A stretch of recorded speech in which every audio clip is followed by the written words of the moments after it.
Hi, and welcome to the Tali Loz podcast, where we discover spirituality together. Today, I have someone with me from the other side of the ocean, Carrie Palmer. And she is a writer, a speaker, and she used to be on the radio as well.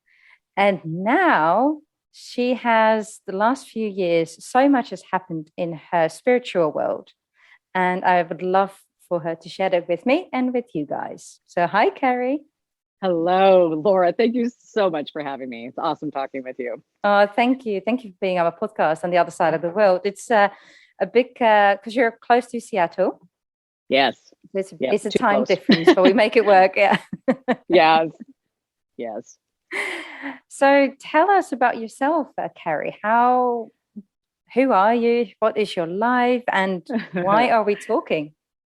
Wow. My life is something that, Laura, honestly, if I had not lived it, I would not believe it could be possible to live the life I live. And one thing I do know, everybody tells me how critical it is to point out that I came from a really horrific childhood. I mean, people do want to see that the contrast, because it was horrible. My mom married 5 men, moved me 26 times by the time I was in 6th grade. The first 4 husbands were violent, abusive, sexual abuse, you name it.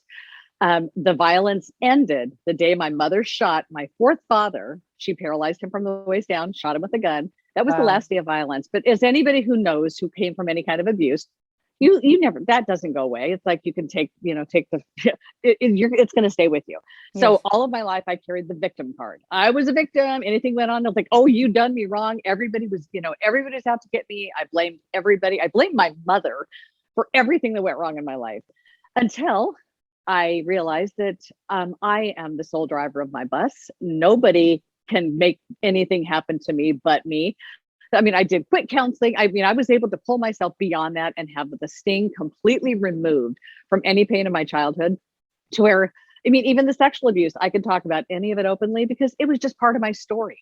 We have these stories that we create when we come here to be on this planet. We come here, we plan just things that are going to happen to us throughout our life for us to get through. As a matter of fact, I did a meditation the other day just to go back. And in this meditation, I saw a vision of myself. My mother was giving birth to me. And I was talking with a spirit guide, a feminine energy. And this spirit was saying, are you sure you're up for this incarnation? Are you sure you want to take on all the stuff that you've set up yourself? Are you sure you can handle it? And I was like, bring it. Wow. I am so ready. I can do it. And I went back and forth from being in utero in her womb. I could see that. And then back talking to the spirit guide. And then suddenly I was in and I was born. But so I was set into this lifetime with the heave ho of challenges from my 2 sisters were beautiful, gorgeous. Everything was perfect. I was horrid. I had like teeth that were terrible. I was overweight, but it was like everything that I look back on, I got through. Perfect. So when we get through something, when I got through the childhood story, when I realized that it was just a story, it was not what defined me. It was something I went through. I came out the other side. And at that point, you drop that baggage just falls away from you. And then you're opening yourself up to move on to the next story. So I was pulled along this journey my entire life, always searching for something, not having a clue what it was supposed to be, knowing full well I'm on stage. Thousands of people are listening. And at one point I knew it was because I was a singer and a dancer. I used to perform, but I felt so empty when I performed because I remember being on the stage and it was so from ego, like, look what I can do. I had a vision one day when I was driving my car. I have a lot of visions when I'm driving, people, so watch out. That I am supposed to be on stage, but it's not about look what I am, look at me, looky. It's about what I can do for you, how I can transform your life. And so, all these visions have come through that I'm supposed to help people change their lives. But it was following a spiritual journey that landed in my lap in the fall of 2016. A woman won a contest on my radio show. And in trying to not have her drive all the way to the station, I was going to meet with her to give her prize package. And when we finally met, there was something about her. I wanted to stalk her. I didn't know what it was. It was like, her name was unique. She was different. And when I saw her Facebook page, it was like really ooey, like crystals. Hello, you can relate to that. But I didn't know anything about any of it. the only scale that I used at that point in life was the confidence scale that we have. Mhm. I did a speech in Toastmasters. Like, if the woman I was at 30 was in a room with the woman I am today, she would be scared to death of me because she was a solid 0, pond scum, and I'm a 10. I'm confident. Yeah. I didn't know at that time that energy, it's all energy. We're raising our vibration. I mean, I learned, so this woman referred me to a book, and the first book was Money and the Law of Attraction by Abraham Hicks. That's all it was. Wow. I had never heard of Law of Attraction. So I listened to that book. She recommended Audible because I was commuting. And the second I started listening to these words, it was like, it all resonated. It's like, I know this.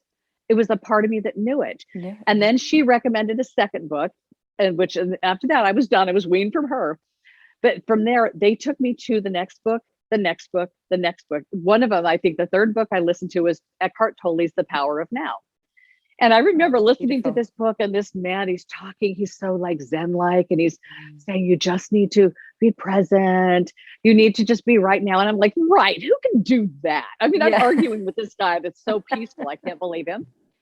And then I realized like 2-3 weeks later, I was living in complete presence. And it was like every book peeled back layers of my onion, and it revealed to me what I already know, what we all already know, but we're born under this cloud of, unknowing, and we have no idea. So this trail of breadcrumbs in the form of books, and now I don't even know how many hundreds of hours I've listened to, but each one led me to the next book, and each one from our soul pre-planning, our soul groups, Akashic records. I know so much that I never thought I would know about the science behind all of this. It's like I'm reading science books because I'm learning. I want to know everything. So I got to this place to where I realized, and this was all within the last year. The last year, my life has been magically transformational because I only follow guidance. Guidance takes me to where I need to be, what I need to do next, and then it always unfolds for me into something just amazing and beautiful. But I realized, and literally in the last year, I am no longer searching. No more workshops. Beautiful. And I didn't think it was possible to ever get to a place in life where you didn't have that thing you were looking for. And when I realized this, I realized I've completely come full circle. I've come to where I'm the knowing of everything I need to know. And now the vision I just had at the Monroe Institute 2 weeks ago said, now is the time. This minute, I am launching myself as a speaker. And so I've reached out to a couple of churches, the spiritualist churches around here. And I said, I'm coming in and I'm going to be doing a talk for free for you guys for right now, because I'm launching the speaking career and I will never be able to do this for you again. So I'm like, it's the opportunity is now. When would you like me to come, basically? Because I'm going to change people's lives. I'm going to show people that you can live from spirit. You can completely eliminate ego completely. And if I could do this, if I can come from this abused child from Henderson, Nevada, to a place to where I'm living in Zen every minute of every day, I'm so peaceful, I'm so present.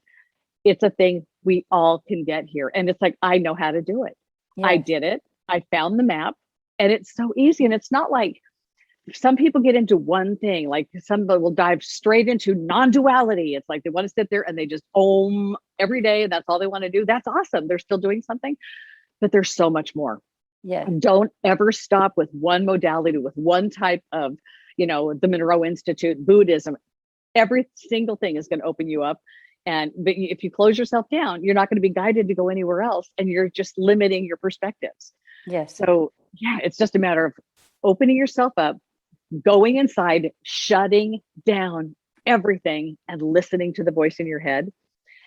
I went for a walk yesterday, and just knowing I was going to be chatting with you, I started thinking about the craziness going on in the world right now. People are hating each other. I did a post. So much division everywhere. And it's getting worse. And I did a post recently about, we have to visualize that we are like behind a cruise ship, the wake behind the cruise ship, the middle is so beautiful and calm. And the two sides are getting bigger and bigger and bigger. That is what's happening. And in this post I wrote, we need to come to the middle, just not to forgive the other person that's yelling at you from the other side, but to come back to silence and to open up your mind and heart to think, wait, what belief was instilled in me at what age that made me feel so hostile towards this other person? But then I started laughing because I'm thinking, we're listening to all this stuff telling us what we need to feel. But if we listen to the one authority, ourself, our higher self, And if we shut everything else down, we would know immediately what we need to do. But the one thing we need to listen to, our own guidance, Is we don't ourselves. listen to it. That's Nobody exactly listens true. to their own guidance. Yes. And if they did, there would not be any disparity in the world right now. We would be such a happy planet. But people are, some belief that was instilled as a child. A belief is only a thought you continue to think. Change your beliefs, you change your thoughts, you change your life. But people think, no, that's my belief. My grandma gave that to me. She fought hard for that belief, and I'm keeping that belief. Like, no, get rid of it. Yes. Let it go. Yeah, let it go. It's your own life that you have to take control of. Like you said, you drive in your own bus. You know, you're the driver, you can have control. And I think that's what really grabs me about your story, is that you come from a world that I've never seen in my life. Like we had a completely different childhood, and still have this beautiful now career, starting to be speaker. But your blogs, you've done so many. You've done beautiful videos with Candace as well, Candace Sanderson on the Spiritual Connection YouTube channel. I'll put a link in the description. Okay, cool. Excellent.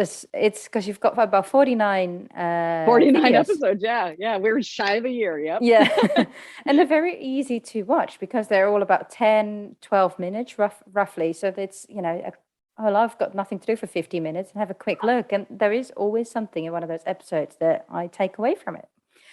So I would definitely recommend those. And I'm thinking how your mind must be so strong. Like you must trust yourself so much that you've been able to make these huge changes. And you told me when we're just talking that you've also left your radio career after 25 years. Yes. And you left a lot more. You're going to move to Oregon. And it's like, wow. Left my husband, left my life. You left your 25-year everything. I've left everything behind because guidance told me I had to be. I've known I need to be on the Oregon coast, but you know, my daughter's off to college. She's a senior. She's going to be, you know, she's a grown woman. But I just know I can't be in this city anymore where I don't fit in, because I am vibrating in a much higher, peaceful, Zen-like place. And to see all these people living and arguing for their limitations every minute of every day, just wanting to fight for that American dream to, you know, have all this money and retire and then just sit there and work in our garden and drop dead. And like, is that really what you want to do? Yeah. So if we're doing what we're told to do because everybody's done it before. And there's people like me that just, there's something inside of us that stirs us and says, no, there's more. And we just keep going for it. And that's why, like, I felt like I'm a total misfit in this area, which I'm totally fine with that. I know everybody around here, the people who are in this neighborhood, anybody would have seen any of my blog posts. I know they look at me like I've got a third eye. I've got antlers. I've got like antennas sticking out of my head. I'm an alien. They look at me like, you're out there, because I'm just too out there for people. Right. So yeah, I moved to the land of misfits in Oregon, to where we all fit in. We all hit it off wonderfully, because I don't want to, and it's not like I'm like not wanting to conform to society, because no, I don't want to conform to society. I want to conform to my guidance, because it's always right. Yes. Just vibrating on a higher level. It's very, very special. And I think that I saw a quote on your website, and I was really curious about what you meant with it. And the quote is as follows: is changing the world by planting a seed at a time. What do you mean by that? Planting one seed at a time. And that is like, my sister, I lost a sister last October. Sorry. And I mean, it was like, she was one of those people, when we left our childhood, there was three of us. My oldest sister, she's doing okay. I mean, she hasn't had counseling. She has a lot of memory she hasn't dealt with. I mean, I just catapulted to where I am now. But my other sister went downhill. She married 5 men like my mother. She had 3 kids, and horrible, horrible life. I mean, I gave her, I would just try so much just to give her like a nugget of something to grasp onto. I mean, it took forever, but she finally, within probably 6 months before she died, she finally left the man that she'd been wanting to leave for 30 years. Wow. And a friend of mine that, you know, she knew all of my conversations with my sister. One day we were walking in the park, and she grabbed me by the arm. She goes, Carrie, she goes, you don't realize it. Because I'm like thinking, my sister, I want to help my sister. She goes, you already have. She's like, you planted the seeds, and this, I mean, I plant them and I don't get to see them grow. I move on, because that's just it. I don't stay invested in the people that I will say the nuggets to them. I will plant a seed, and then off I go. And I know that a tree will sprout. One of my friends here, she's an entertainer, and I've met with her multiple times, and just the look on her face always when we have conversations, because I could see that I've said something that just blows her mind. And one of them was, she wants to control her entire environment. Many people do. She wants to, everything has to be just so. And she's like, gets so stressed. And I grabbed her by the arms one day and I said, listen, I said, close your eyes and hear what I have to say. I said, see yourself in a canoe. You're like going upstream. You've got boulders, you're like paddling. You're just like going crazy. I'm like, you're fighting. You're trying not to capsize. I said, now throw your paddles in the water and lay back in your boat. What happens? And so she's sitting there and you can just see the calm come over her. And she's like, wow, I'm like floating downstream. I'm like, exactly. When we stop trying to control our universe, we just flow naturally with the flow and all the good stuff comes our way. And so like she would come back to me frequently, like saying just that nugget has changed her life. So I plant seeds. I say one thing to somebody that they need to hear and I move on. I don't sit there and like, did it work? Did it work? Did you grow, did you grow a sprout? I just move on. And so I do know there's so many people who've come back to me and a lot of them use the analogy that they're hitching onto my wagon because they want to continue on their journey and like get to where I am. But it's just the planting of seeds. That's what I do. That's what my blog posts do. That's what my articles do. That's what my book is going to do. It's just giving a little bit of inspiration that somebody will plant and they will remember. They'll know where that nugget came from. Yes. And they'll grow from it. And you can grow from it. Wow. And is it you've learned this skill? Because it is a skill, I suppose, that you just have to be able to say very relatively little to someone and they grow. It is a skill. Yes. Was it always in you, or do you feel like this has grown over the years that you've been reading so much, that you've grown your writing skills, your talking skills? To be quite honest, looking back at my life, even though it was a horrible life and I had no role models, so becoming an adult was very challenging. I didn't know quite how to have a stable job. I was like, I was all over the map. But everywhere I went as a very young person, I was 19 years old when I moved to California and I started working at this manufacturing plant. And there's just something about me that I've just always been thorough and caring. And I couldn't hurt a fly. I mean, I just have always loved, even though I hated myself at the time. I hated me until I was probably 35. And that's another huge thing, self-love. But it's like everywhere I went, within 6 months at this company, I'm promoted to assistant supervisor over 40 people. I'm 19 years old. And these people are all in the industry forever. It's because it's just this energy that I've always put out there. So it's been, I was a manager for a merchandising service company for many years. And it's like, they kept promoting me. And I kept thinking, they're going to find out one day that I have no idea what I'm doing. But I'm like, I'm just going to keep faking it. And I just kept getting promoted. And when I would tell them I have to quit because I'm moving to another place, it was like the stars would scramble and realign. It's like, guess what?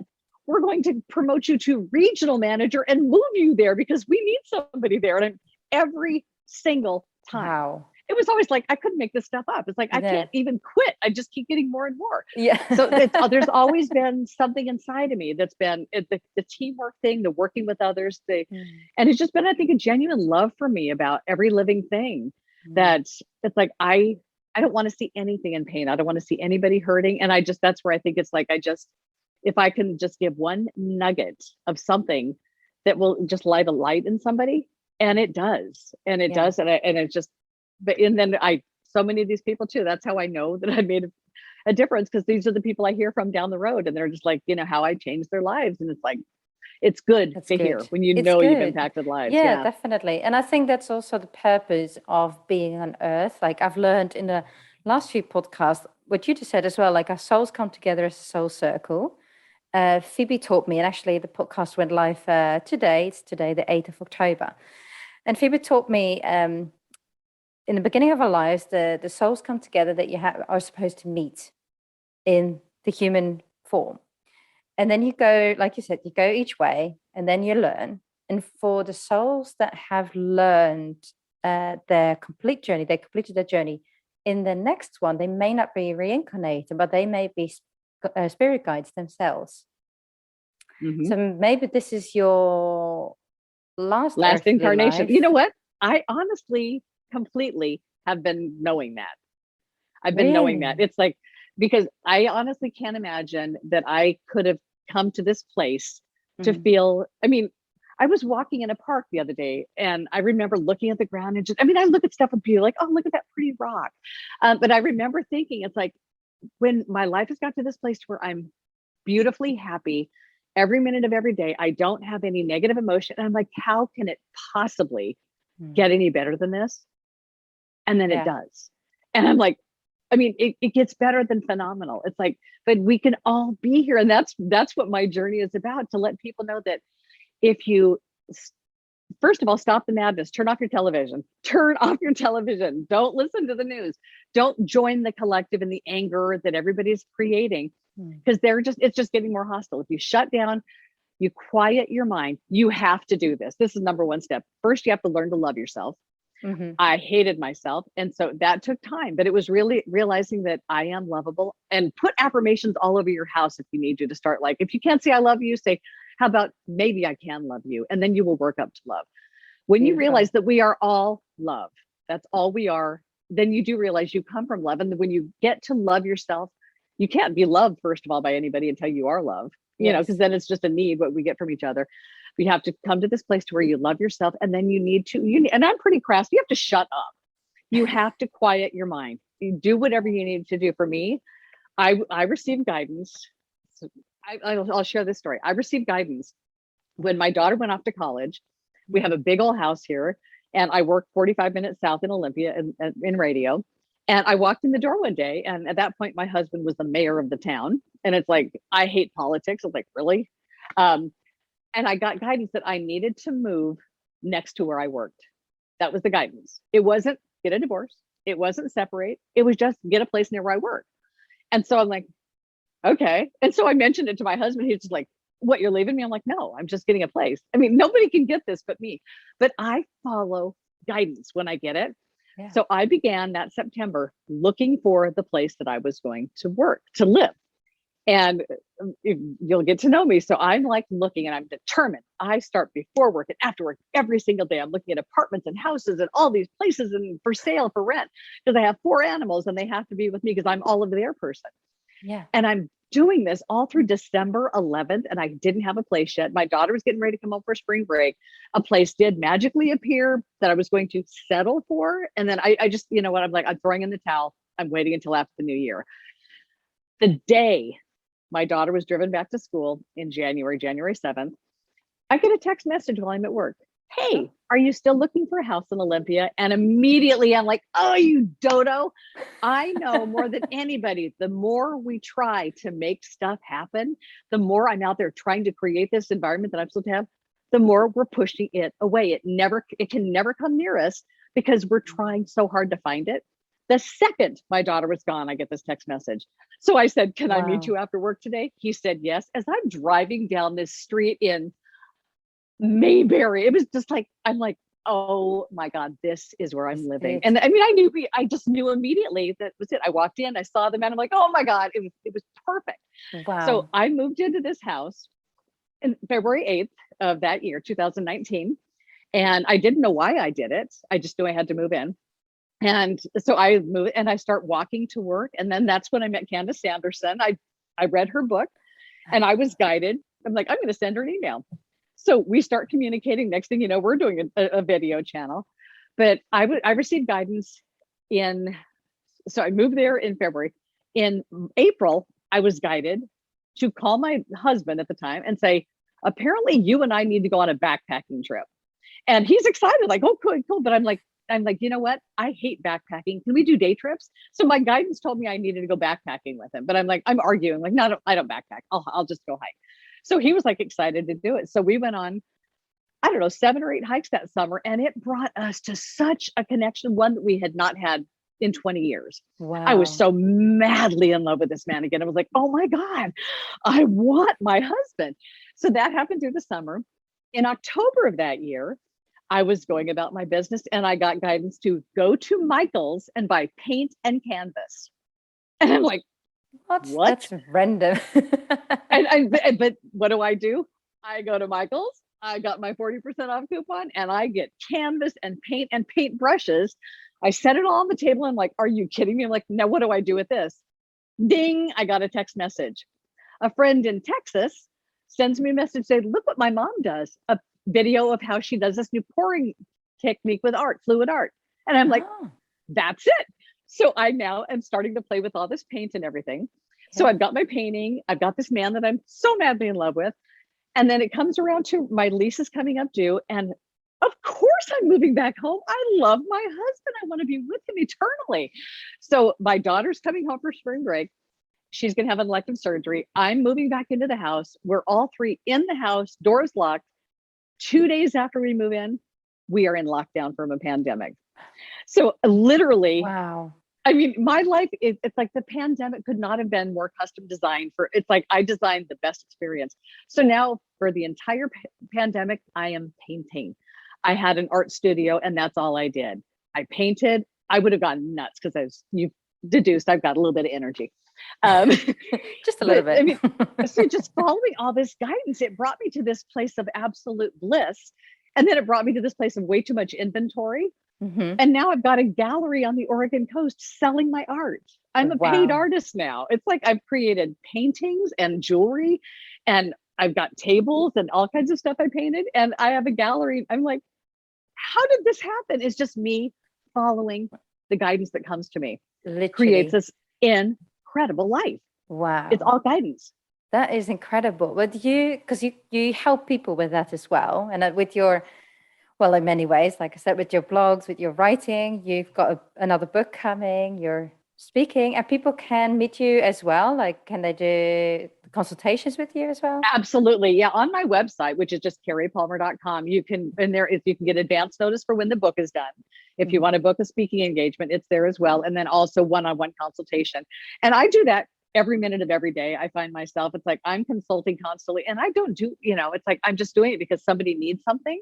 Yes. And knowing that just 10 words that I might say will impact their life and the decision making moving forward. Definitely. And what do you say to people, like if they say to you, but Carrie, I have a 9-to-5 job, I've got kids and I've got this and I've got that. And, if I have the feeling that I need to go painting, I don't have time. Mm-hmm. But what would you say to that person? I would say, what is your gut telling you to do? Everybody that I know that like does the 9-to-5 thing, the clocking in. I have a friend right now, actually, that a dear friend that I met at the Monroe Institute recently. And when I first met him, and I hear him talking like really athletic, outdoorsy kind of guy. And then I hear him having conversations about what he does for a living. And I'm like, I have this complete vision come through me that he is trying to squeeze himself into a tube of toothpaste. And I pulled him aside and I told him that. I'm like, you are trying to become something that you are not. And he completely gets it. He's like, I know it. But it's like, we are the beliefs that we're taught growing up. You have to have that 9-to-5 job. You have to have 2.5 kids. You need to have the house in this neighborhood and you better have your lawn all manicured and do not let those bushes get out of control because your neighbors are going to talk. Yeah. These are all the beliefs that we're given growing up. But it's like, none of this matters. It's like, drop the 9-to-5 then, lady.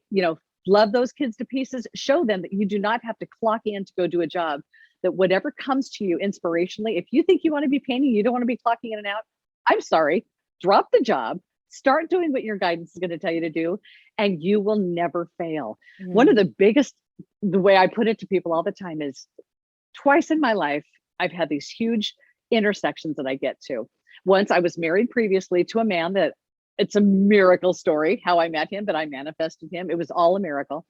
But I mean, it was not, he got me out of Las Vegas. He brought me to Ohio. That's what I had to, I was spiraling in Vegas. I was going to die there. I was drugs, drinking, drunk driving. I mean, I didn't care. I had a death wish. I 3 times I was committing suicide. I was like, I just didn't want to be on this planet, but something bigger than me kept telling me, no, you don't get to do that. You don't get to do that. You have a purpose here. So I was with this man living in his house for 5.5 years. And so, my mother got a gun when things got bad and she shot my dad. I went to a bookstore and I honestly did not know that there was a self-help section. I've never been to a bookstore. I read stuff. So I got 2 books and I brought them home and I started reading these books. And these 2 books, they just kind of lit a fire in me. Like, I can make choices that are going to be okay. I'm going to be okay. I don't have to live this life. I can leave him. He threatened constantly. If you do this, we're getting a divorce. If you do that, we're getting a divorce. Right. And I lived in fear. But after I read these 2 books, I had this fire in my belly. It said, the next moment he says, fill in the blank, do this, we're getting a divorce, I was gone. Yeah. So one night we went out to a karaoke bar, which we never went to bars because clearly I would cheat on him. That's his mindset. Right. And that night I sang, and then people sent up request slips, songs they wanted me to sing either with them or solo. They wanted to hear me sing. I was so elevated. I was like, yes, I was on this cloud. I can sing. Yeah. We Being got on home that stage. night. Yeah. We got home that night. He goes, did you have fun? I'm like, oh, it was the best night ever. And he said, good. Because if you ever sing in public again, we're getting a divorce. The second those words came out of his mouth, I swear, Laura, I felt this entire lightness, like this whole being came out of me. And I felt like angelic. I felt like angels were singing, harps were playing. I felt so light. And I'm like, I'm not here anymore. And so I went to bed that night, slept better than I slept in 5 years. The next morning, I moved out. I did the one thing he threatened to do constantly, throw me out. I moved out. And that was the beginning of my transformation. But then when I was working with this company that promoted me to regional manager, I was like, I was flying high, great job, great career, miserable life still. But they called me one day and they said, here's the deal. We are now bringing all regional managers, there was 3 of us, into corporate in headquarters. We're moving you to Detroit. I'm like, I'm not moving to Detroit. Are you out of your mind? They're like, no, you have no choice. You're moving to Detroit. And I'm like, no, I'm not. And they said, you won't have a job. I'm like, so I'm gainfully unemployed. The second I hung up that phone, knowing I was losing my job, I felt so light. I felt the same angelic, like just angel wings wrapped around me. And it was just saying, you're going to be taken care of. So what I tell people now is when you come to a fork in the road, everybody looks at the 9 to 5. It's like they look at the money, they look at the security, what they have to do for everybody else. They're not thinking about what they need to do for themselves. When you get to that fork, go to the feeling. How does it feel following the money? You don't know how it feels not following the money, but one of them is going to feel icky. The one that feels icky, go the other way. And so basically I say, you're standing on the edge of a cliff. And I actually found something that I wrote recently. I'm like, that was pretty powerful. I need to remember that. It's like when you're going to jump out of an airplane or a cliff. I used to be a cliff diver. You're on that edge, that adrenaline you feel when you're there. It's just like, it's like that fear. That fear lasts a microsecond. The second you've jumped, you are soaring. You are flying through the air and you feel delicious. And it's like that, you just don't know where you're going. That's why we fear it. That's why we don't jump. We don't take that, like, I'm not going to take the job. I'm going to go ahead and just not do it and see what happens. I promise you, I will stake my life on this. Every single time you follow your gut and you don't follow the security because it's security, you follow the feeling that feels good, you're going to land in a place so much more beautiful than you could have ever even imagined. So even if it feels scary, it's going to be scary because it's unknown. Yes, it's unknown. It's going to scare you to death, but you don't know what it is. So you can't anticipate the fear. No. You just don't know what it's going to be. But that's where it's like, just trust that we made this plan when we came into this planet to find our little trail of breadcrumbs and continue to follow them at any cost. And that's, most people can't do the at any cost part because we tend to partner up automatically when we come, So that's why it's like, I had to leave everything behind because I have to follow my guidance. My guidance has brought me to this place. My guidance brought me talking to you. My guidance is changing everybody's lives to show them that they can live from such a beautiful, happy space. And the gut feeling, I've had something similar last year when we got made redundant because of the COVID. Got a job offer and something in me was like, no, I'm not going to take it. And then all of a sudden I find myself having my own shop, having my podcast, which I didn't know why I was doing it, but now I do. And I definitely believe what you said, just that feeling, but it can be so uncomfortable. It's very scary, but I know it will work. Tali Loz is going to the next level. Hopefully we'll get a physical shop very soon. And with everything else that's going, it will be amazing. It will be just, and the thing is, just know that. I know it. It's just knowing, just visualize that shop the way you see it. Visualize all the bells and whistles and make it bigger than you envision it. Make it, just see it and it is there. We can create anything. We create our own reality and we create it by how we feel. We could manifest miracles. And I literally, Laura, I find myself manifesting a miracle every day. It's like, I'm like, how can anybody have a life like to where miracles happen constantly? It's so beautiful that we all can do it. It's just following that path and just trusting that we are all we need. We have everything within ourselves to just do wonderfully and do well and provide. I coming from the childhood I did, we were poor. We had our car repossessed from our front yard. It was like, it was a tough, it was tough. We were always Very broke. tough. And so when you grow up that way, so, all these last 20 some odd years, I've been married 23 years, which we're not married anymore, but we're best friends. But I came from this place of lack.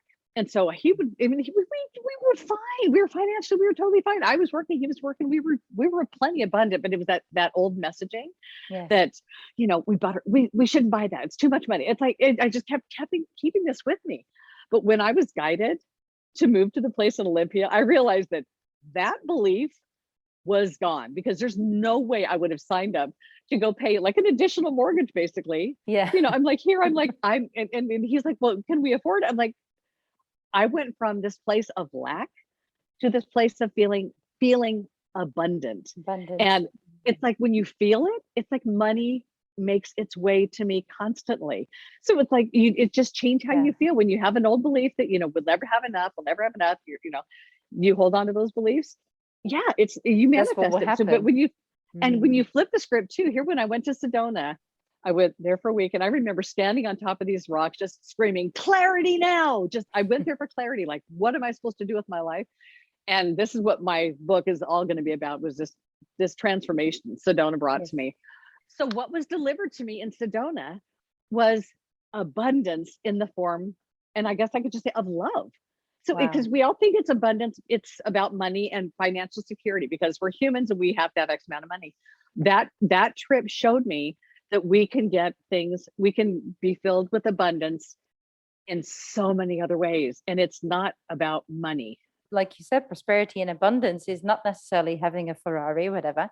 It's about the love that you have for yourself, for other people, but also people to you. Because if you shine love, then it will come back to you. Yes. And that's I make a point of doing that. Like when I'm walking down the street or something, I find that I become a hermit. Living alone in Olympia for a year, I really became a hermit. And then we had a pandemic. So 2 years, I was isolated from people, and I really grew to love my isolation. Because that was a time too for me to really expand and grow, and then raise my vibration. Because it's like, when you get around negative energy, walk into a room where there's people screaming, it's like that sucks the energy out of you. So coming to this place of silence inside of myself was the further gift that I was able to give myself, to just really help get me to where I am, to be this peaceful being. But it's a matter of just wherever you are, go in a room, close the door, and then you're alone. And then you have time with yourself. But put your phone away, don't turn the television on, and just quiet your mind. I mean, a lot of people think they have to sit and do this like 45-minute meditation and listen. No, you don't. No. Just go be still, or go to the forest, or go to the mountains, or go sit on a beach. Ground yourself by nature, because we were not supposed to build these big houses and have all these fancy, what kind of countertop are you having? Oh my God, the latest trend. I'm like, I don't subscribe to anything like that. To me, this is just a shelter. It's just a structure to keep us dry and keep us warm. But it's all about connecting to all that is, which is everything outside of this house. Outside, and rain or shine. It's all in nature. Mother Earth is taking care of us. If we take care of her. That's just it. We need to take better care of her. Yes, definitely. And so tell me, you went to Arizona, Sedona, and that's where you had your epiphany as well about your new book that's coming. Yes. Can you tell us a bit about your book already? So when I went to Sedona, and going the way I do, I don't have any plans. I planned my flight, my rental car, my parking at the airport, and 4 nights hotel. I was going to allow guidance to take me where I needed to go to do what I needed to do. And I was going to allow guidance to tell me where to book the last 2 nights in the hotel. And so I go there, and literally I was guided right away to just go spend an entire day on Bell Rock, which I hiked as you know, I'm energetic. I could not stop hiking. I went like each day 10 to 15 miles, and I just couldn't stop. I was like, and it was like, I would go in my room at night, and I'm like, I've got to go back out and look at the mountains more. And I couldn't do it. And then I would completely pass out at night. So I was guided to book a place in the town right before it for the last 2 nights. Oh, my life. And so I go on a hike that morning. And for some reason, I decide I'm going to go check in early. But I'm like, no, it was COVID. It was like, you cannot get in your room until 4 o'clock. So it'd be ridiculous to go check in. But I'm like, I need to go now. So I went, and as I went to go check in, a man was walking out. He ended up finding the manager, and we both check in, but we both have to sit outside and wait for hours. And this man and I started having a conversation. And just because it is in my book, all I can say is that meeting this man, we talked for a total of 2 hours between sitting before we could check in, and later that night we talked again. And then he flew back to where he was from the next morning. So we never even hugged, touched hands or anything. Found out, I don't even know if I'm going to say it. So yeah, the man doesn't live. Let's just say it this way. He ends up dying like 7 weeks and 5 days after I meet him. Mm-hmm. But then I ended up, a woman that I met on a Zoom call, I was drawn. I'm like, I have to reach out to this woman. And I've reached out to her after the Zoom call. I'm like, I don't know why it is about you, but I need to tell you this story about this person I met in Sedona. And so we're having a conversation, and she said, do you want me to do a soul retrieval? I'm like, okay. I'm not sure what she was doing. So it took her a while, but she eventually came back to me, and I recorded it on Zoom. He could not wait for this woman. When she first went into the meditation to contact him, she said she felt such energy. She said, I've never experienced. It was like this swirling to almost where she was dizzy. The swirling was so intense because he had been waiting for me to find her, to talk to her, to get in touch with him so he could explain everything that happened. Like, he didn't mean to die so soon. It's like he's like thanked me profusely for the 7 weeks and 5 days we had together. One thing that was with him too is when I saw him, and when some of the stuff that transpired, it was like I saw him and I in multiple lifetimes together. It was like I saw this dance of us that we've spent so many centuries and lifetimes together. And so here, you automatically think it must be my eternal love. It's my eternal love.